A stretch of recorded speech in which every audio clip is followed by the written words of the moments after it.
Comunque di farlo nel 2007 più o meno, e ho avuto anche altre occasioni di venire a Milano, però non ci abitavo. Però comunque era già abbastanza fattibile. E nel 2007 anche c'è stato un bel boom e la situazione anche si... Cioè comunque è sempre stata una zona controllata, non è che è stata sempre una passeggiata. Però le azioni si facevano.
Cominciato più o meno nel 2001.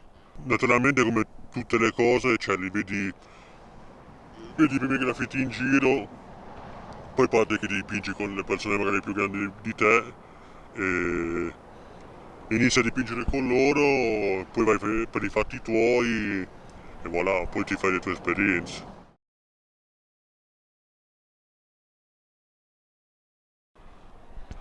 Lo stile che mi piaceva di più era quello sporco, comunque facevano gli acidi, quella gente lì, gente boh, anche sullo stile di Stoccolma, berlinese, e poi specialmente, siccome ho sempre fatto magari pannelli e metropolitane, comunque una roba semplice, non una roba complessa. Come dicevo prima, gli acidi sono una crew che mi sono sempre piaciuta e tipo già uno come sheriff, un writer delle mie zone, mi piace molto, o comunque writer americani o berlinesi, non so, ai tempi c'era tipo gente come i VFC o Kegr, mi sono sempre piaciuti. Poi ti dico, non ho mai avuto dei punti di riferimento, perché comunque non faccio sempre uno stile fisso, perciò magari mi ispiro un po' in generale.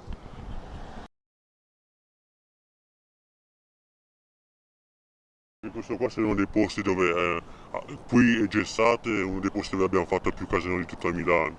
Cioè, tirare le freni a mano e fare un graffito con la gente in mezzo ai binari e sulla banchina e l'addemino dentro la metropolitana, cioè, ti spacchi anche da ridere, o essere a Gessate e arriva l'attemino e gli spruzzi la vernice dietro la schiena, o lo mandi a fanculo. A Ferragosto, cazzo, ci siamo messi lì, eravamo tipo in 10, abbiamo preso ragazzini, chi cazzo c'era e abbiamo detto vieni a fare il graffito con noi. Mica, ci siamo messi tipo abbiamo fatto questo tre volcani, abbiamo messo anche gente che non ce n'aveva niente, e detto dai vieni, che facciamo entrare in crew con noi, dipingi con noi. E uno mi sa che l'hanno anche sgamato una volta.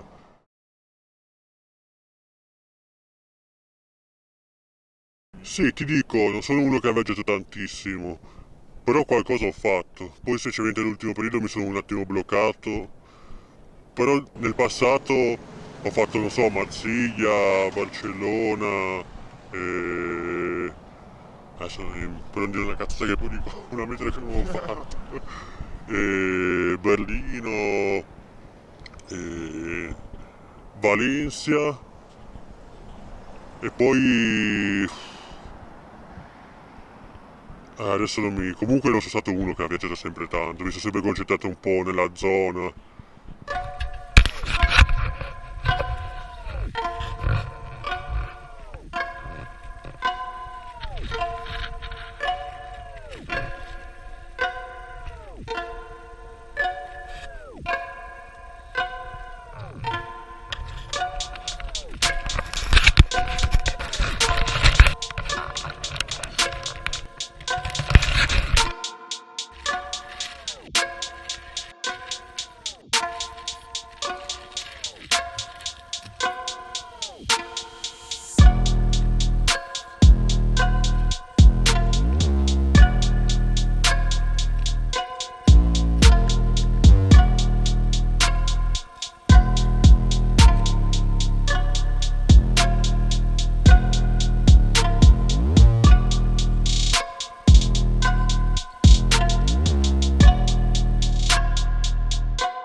Ma ti dico, ci sono state situazioni che magari tanti conoscono fra la mia crew e tanta gente. Però io mi sono sempre fatti i cazzi miei, non ho mai rotto i coglioni a nessuno. Però è normale, cioè poi quando si crea una competizione, cioè c'è sempre quello che vuole fare più dell'altro o magari che non vuoi che vai a dipingere là o vuoi far vedere che ti hai fatto questo o che ti hai fatto di più delle altre persone. Però alla fine, boh, si sa che la competizione c'è sempre. Io soltanto poche volte ho avuto problemi, però no, cioè alla fine si è sempre risolto. Non sempre bene magari dalle altre parti, ma cioè, per me stesso è sempre andata bene. Cioè piuttosto me ne andavo a casa e lasciavo perdere.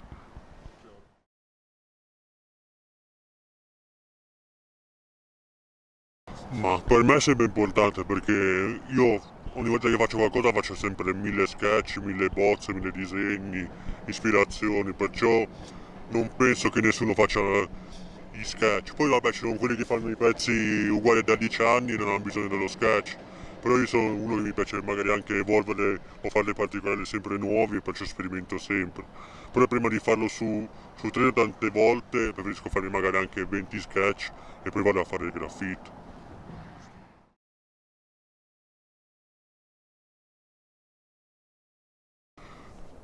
Ma alla fine ti dico tanto, perché fa parte della mia vita. Io da quando sono ragazzino che faccio i graffiti, cioè qualsiasi cosa che ho fatto si collega ai graffiti. Perciò mi trasmette benessere, stile, boh, comunque tutto quello che faccio mi parte dai graffiti quasi. Cioè ora faccio anche musica, però comunque lo stile è sempre simile ai graffiti. Cioè amicizie, mi rappresenta, cioè tutta la mia vita è graffiti. Senza i graffiti penso che non so manco io cosa facevo se non facevo i graffiti, boh.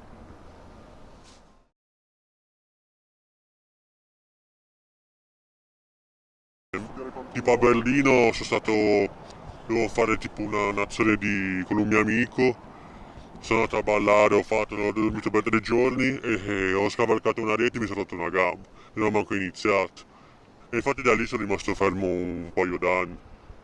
Sì, ci avevamo preparati sempre per il puppet con Topolino, Manco ho iniziato, sono sceso, cioè, ho scavalcato tipo una rete quelle classiche da metropolitana, più o meno che ci sono in linea. E lì ho saltato, mi sono rotto la gamba, sono uscito e sono andato all'ospedale, basta.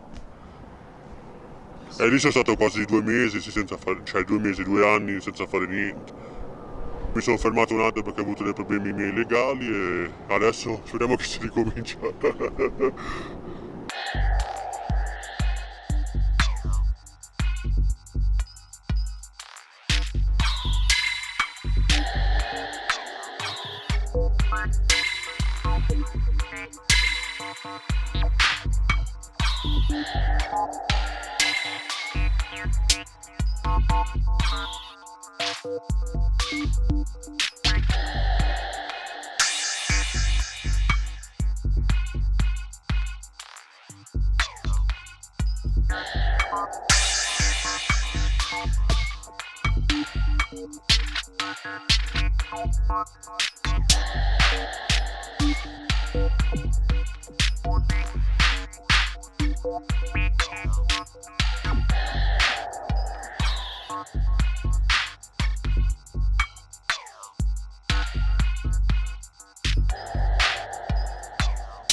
Ma se li fai sui muri comunque meno male nelle zone che poi sono già legali. Certo che se le fai sulle metropolitane magari ovviamente manca il gusto di farle, il rischio, l'adrenalina del momento.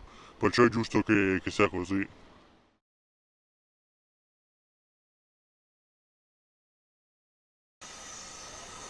Ma lì sono punti di vista, c'è gente che gli piace magari fare 100 pezzi argento fatti veloci, c'è chi preferisce fare un pezzo fatto bene a settimana, c'è chi, boh, dipende dai punti di vista, io preferisco farne tutte e due, preferisco fare magari tanti e farli fatti bene.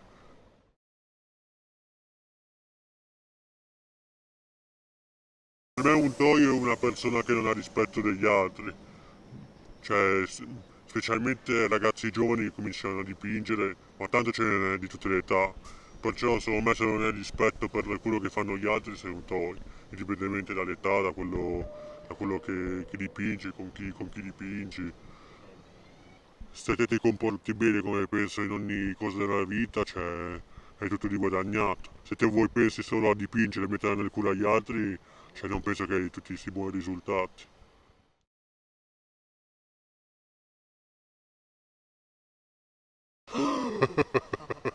Ossa rotte, multe da pagare, poi per il resto sì qualche lavoro legale, ma alla fine è più una cosa personale. Per adesso è solo una passione, è un hobby, non c'è ancora un guadagno vero e proprio, magari mai ci sarà.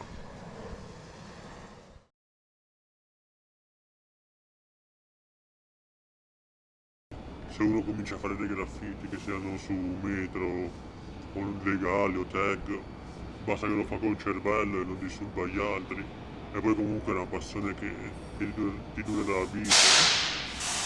Però se penso che se ognuno fa le cose per i fatti propri e fa il meglio possibile, poi le cose vengono da sé.